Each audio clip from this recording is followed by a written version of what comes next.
Carlos Baleba to Manchester United transfer twist as Brighton confirm key departure.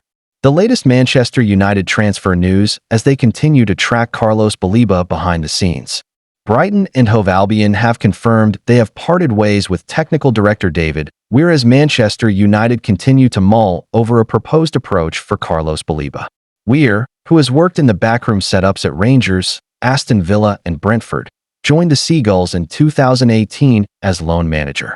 Having held that position for 4 years, the ex-Scotland international became technical assistant for nearly half a year before eventually taking on the role of technical director.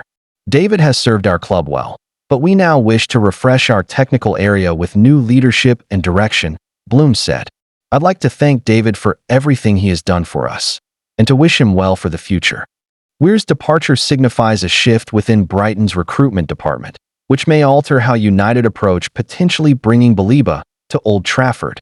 At this stage, there are no signs Weir's exit may disrupt the Reds' plans, but it may lead to the Seagulls having an even harder stance on transfer negotiations.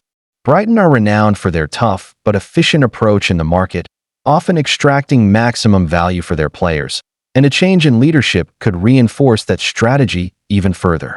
During the summer transfer window, United were quoted an eye-watering £100 million to sign Baleba, which was unfathomable due to the money they had already spent on players. The Manchester Evening News understands that United were relaxed about missing out on the 21-year-old as they were willing to wait until 2026 to complete a deal if necessary. Their recruitment team sees Baleba as a long-term investment, someone who could add both physicality and technical balance to their midfield. So far this season, Baleba has continued his progression, starting in all 3 Premier League matches prior to the international break and impressing with his composure and ball-winning abilities. His performances have only increased speculation about a future move, and with Brighton's proven track record of selling players to top clubs at premium fees, United know they will need to plan carefully. Crystal Palace's Adam Wharton and Nottingham Forest's Elliot Anderson have also been linked with United in recent weeks, as they start to plan for the January transfer window and beyond. Still, Baleba remains high on their radar, and his situation will likely be closely monitored as the Seagulls adjust to their new leadership structure. Like and subscribe. Arsenal winger under pressure to deliver amid fierce competition. Martinelli searching for improvement as Arsenal push for progress. Arsenal's return to Premier League action this weekend against Nottingham Forest comes with a spotlight firmly on Gabriel Martinelli. The Brazilian winger has been one of Mikel Arteta's most trusted players over recent seasons, yet his recent form has raised questions about his place in the side. After a subdued performance in the defeat at Anfield before the international break, Martinelli's role has become a subject of debate among supporters and pundits alike. Why Martinelli needs improvement? Martinelli's work ethic and determination have never been doubted, but the spark that once made him a decisive figure in Arsenal's attack appears to have faded. His statistics from last season underline the point. Across 51 appearances in all competitions, he registered 10 goals and 6 assists, a respectable output, but perhaps not at the level expected of a winger in a side aiming to win both the Premier League and Champions League. One moment at Anfield highlighted the concerns. Martinelli burst forward on a counter-attack, with Victor Gyökeres making a run in behind Liverpool's defense. Rather than releasing the ball to the striker, Martinelli held on to it, eventually losing possession for a goal kick. That decision was replayed heavily after the game, with supporters pointing to a lack of confidence and overthinking in crucial moments. Some close to the player believe Martinelli is struggling with the external noise. He is known to be aware of the criticism on social media, and that pressure can weigh heavily on a player who thrives on instinct and direct play. How Arsenal's evolving style impacts Martinelli. When Martinelli produced his most productive campaign in 2022-23, scoring 15 goals with 6 assists, Arsenal's approach was more fluid and expansive. The Brazilian could exploit open spaces, stretch defenses, and create with direct runs from the left. Since then, Arteta has adapted Arsenal's style.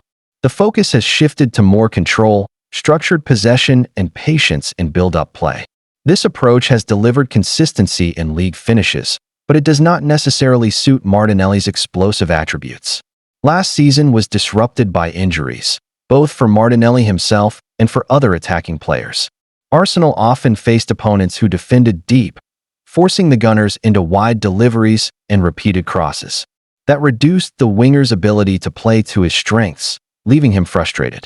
This season Arteta has introduced another shift, making the team more direct and transitional to maximize Gyökeres's pace and movement. That adjustment could be a turning point for Martinelli. His speed is among the best in the league, and if Arsenal consistently look to play balls in behind, he could find himself in more promising situations to score or assist. Increased competition for places. Arsenal's summer signings have intensified competition in attack. Eberechi's adds creativity and versatility, while Noni Madueke provides another wide option alongside Leandro Trossard. Ease has already featured on the left. Madueke has played both flanks, and Martinelli himself admits the fight for places mirrors his battle with Vinicius Jr. for Brazil. What it means for Martinelli. Despite internal talks of a sale, Arsenal remain committed to Martinelli, whose deal runs until 2026 with an option to 2028. Arteta continues to trust him in big games, but the raised standards mean he must rediscover the cutting edge that made him a star in 2022-23. With his pace and energy suited to a more direct style, Martinelli still has the chance to play a decisive role in Arsenal's pursuit of trophies. Thanks for watching. Stay for the next content. Don't forget to like and subscribe. Ibrahima Konate turns down third Liverpool contract offer. Ibrahima Konate will be out of contract at the end of the season, leaving Liverpool with some crucial decisions to make over the future of the France international. The French centre-back has developed into a reliable figure in the Reds' defence since his arrival, but there is now a genuine risk that he could follow in the footsteps of another key player who departed for Real Madrid. Los Blancos recently signed Trent Alexander-Arnold after his contract at Anfield expired, paying only a modest fee to bring him in early so he could feature in their Club World Cup campaign. That move left Liverpool short-handed and forced the club to reassess their long-term squad planning. Now, they face the possibility of a repeat scenario with Konate, who has entered the final year of his deal. Real Madrid have been strongly linked with the 26-year-old, and reports in Spain suggest that negotiations over a transfer are already at an advanced stage. Madrid are believed to see him as a natural partner for Eder Militao in the heart of their defense, while also providing depth and competition alongside Antonio Rudiger.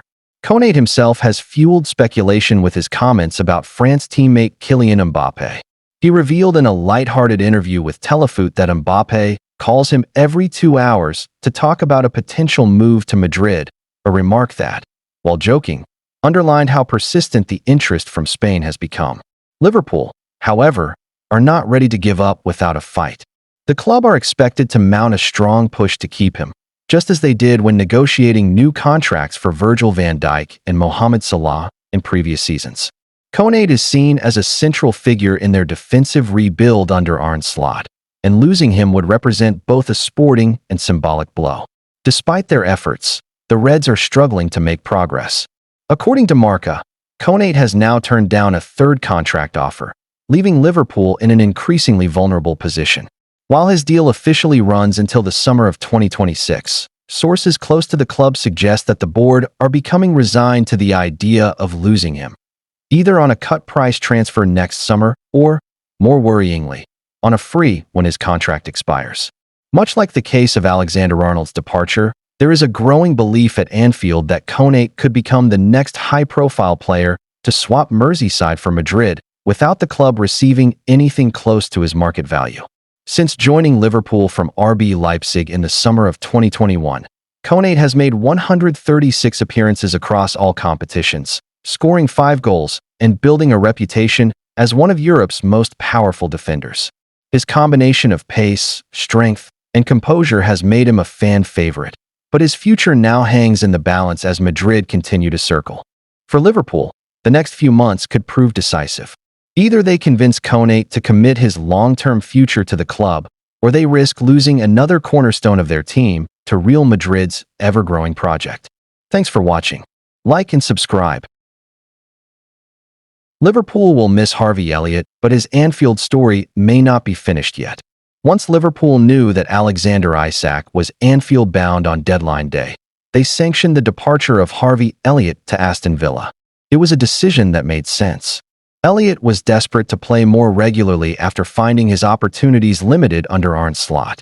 He won Player of the Tournament at this summer's European Under-21 Championship with England and wanted to kick on rather than face another season stuck on the fringes of the squad.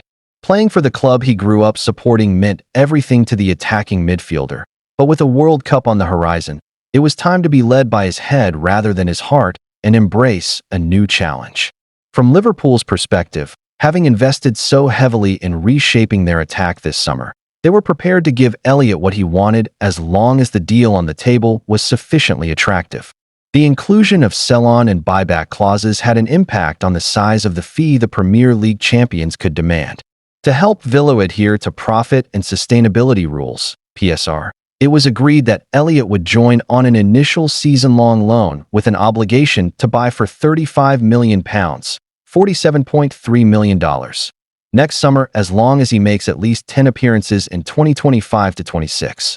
Liverpool stand to make a hefty profit given that a tribunal ruled that they only had to pay Fulham £1.5 million, potentially rising to £4.3 million after signing Elliott at age 16 in 2019. Not all those performance-related add-ons have been triggered. He is yet to receive a senior England cap, for example.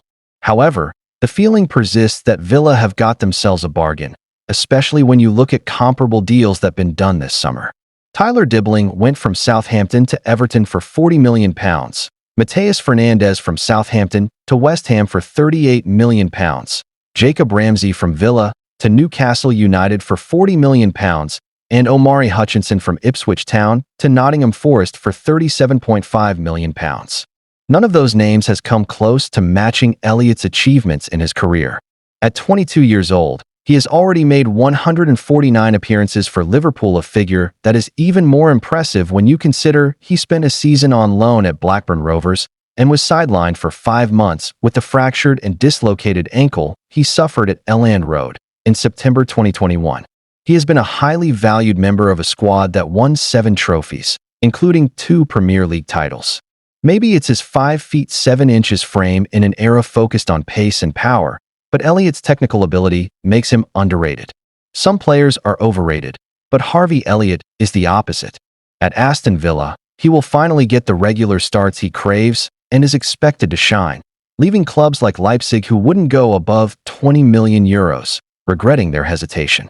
Liverpool included a buyback clause, ensuring they can bring him back if he fulfills his potential. Elliott will be missed at Anfield. Under Arne Slot, he was mainly an impact substitute, with 22 of his 28 appearances in 2024-25 coming off the bench. He made key contributions, including a Champions League winner at PSG seconds after coming on, and crucial involvements against Brentford and Lille. His season was disrupted by a broken foot in September, and he couldn't displace Szoboszlai or Jones, while Sulla's consistency limited wide-right opportunities. With Florian Wirtz signed, minutes became scarcer, and his only league appearance this season was a cameo at Newcastle. Elliott's journey from Fulham prodigy at 16 to Liverpool regular has shown resilience and humility, earning admiration from teammates and Sulla alike. Though his exit came late in the window, he will be warmly welcomed back at Anfield in November. With Liverpool's buyback clause, this may only be a pause in his story, not the end. Subscribe for more Liverpool updates.